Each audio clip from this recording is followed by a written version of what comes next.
બાલ મિત્રો, આ કયું પક્ષી છે? ચકલી ચકલી ચકલી છે. સાચી વાત, તમે તો દરેક વખતે ઓળખી કાઢો છો. હા, મને તો બહુ હસ્યા. હવે આ સુંદર પીંછા વાળું કયું પક્ષી છે? મોર છે. મોર મોર હા, હવે આ પક્ષી જુઓ, કહો તો કોણ છે આ? કુકડે કુક. કુકડો. હા, કુકડો કુકડે. છે. Very good. હવે આ લીલા રંગનું ને ગળે કાળા કાંઠલા વાળું આ કોણ છે? પોપટ. પોપટ. પોપટ. સરસ. તો બાલ મિત્રો, આજે આપણે બહાદુર ચકલીની વાર્તાની મજા માણીશું. બહાદુર ચકલી. હા, બહાદુર. બહાદુર ચકલી. તમે બધા બહાદુર છો ને? તો ચાલો આપણે બહાદુર ચકલીની વાર્તા શરૂ કરીએ. એક હતા ચકીબેન. એકવાર એમને રાજાના મહેલમાં જવાની ઈચ્છા થઈ. બસ ચકીબેન તો લાગ્યા ચાલવા. આગળ જતા રસ્તામાં મોરભાઈ મળ્યા. મોર કે, ચકીબેન, ક્યાં જાઓ છો? એટલે ચકીબેન શું કે ખબર છે? કે રાજાના ઘેર જાવાજી ને ફુવારા મનાવાજી, દાડમ દાણા ખાવાજી ને રાજાના હિંચકે હિંચવાજી, ભાઈ રાજાની ગાદીએ બેસવાજી. આ સાંભળીને મોરભાઈએ કહ્યું, ચકીબેન, રાજાના ઘેર જતા તમને બીક ન લાગે? આ સાંભળીને ચકીબેન બોલ્યા, બીએ મોટા રાજા ને બીએ મોટા પાડા, હું તો બહાદુર ચકલી, હું તો બહાદુર ચકલી, હું કોઈ નથી નાબ્યું, કોઈ નથી નાબ્યું. વાહ ભાઈ વાહ. આ સાંભળી મોર તો રાજી થઈ ગયો. તેણે ચકીને કહ્યું, હું તમને મારા પીછા આપું છું. એમાંથી સરસ મજાની સાડી બનાવીને પહેરજો અને પછી રાજાને ત્યાં જજો. મોરે ચકીને પીંછા આપ્યા. ચકીબેન તો ખુશ થઈ ગયા અને ચીંચી કરતા ચકીબેન આગળ ચાલ્યા. આગળ જતા એમને કુકડો મળ્યો. કુકડાએ ચકીબેનને પૂછ્યું, ચકીબેન, ચકીબેન, તમે ક્યાં જાઓ છો? એટલે ચકી કે, રાજાના ઘેર જાવાજી ને ફુવારા મનાવાજી, દાડમ દાણા ખાવાજી ને રાજાના હિંચકે હિંચવાજી, ભાઈ રાજાની ગાદીએ બેસવાજી. હા સાંભળીને કુકડાએ ચકીબેનને પૂછ્યું,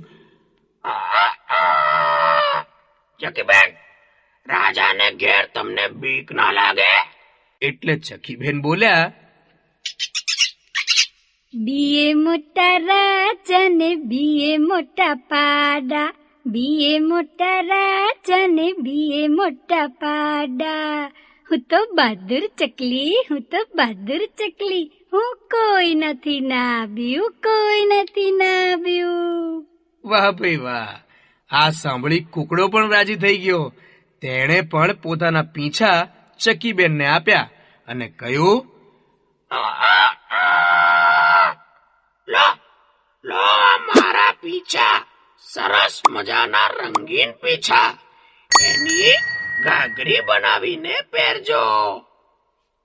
આમ કહી કુકડો ગયો અને ચકીબેન વધ્યા આગળ.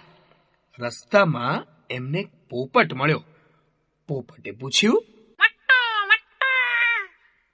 ચકીબેન, ક્યાં જાઓ છો? એટલે ચકીબેન રૂઆબ કરીને કે,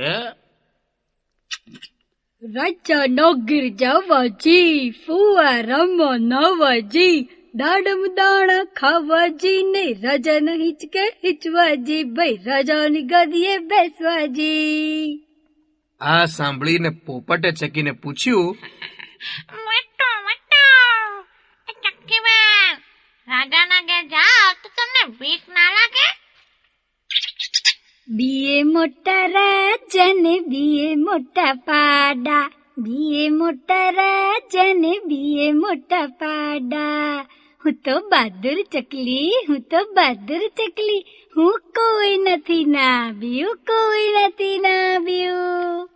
મટો મટો એ લા મારા પીછા તેની ઓઢણી બનાવજો ને માથા પર ઓઢણી ઓઢીને જજો રાજાને ત્યાં.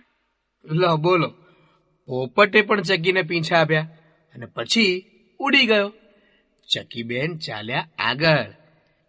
ચાલતા ચાલતા રાજાના મહેલના દરવાજા પાસે આવીને ઊભા રહ્યા.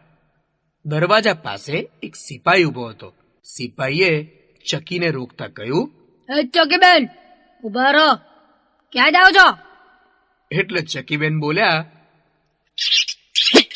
રાજાને ઘેર જાવાજી, ફુવારામાં નાવાજી, દાડમ દાણા ખાવાજી ને રાજાના હિંચકે હિંચવાજી, ભાઈ રાજાની ગાદીએ બેસવાજી.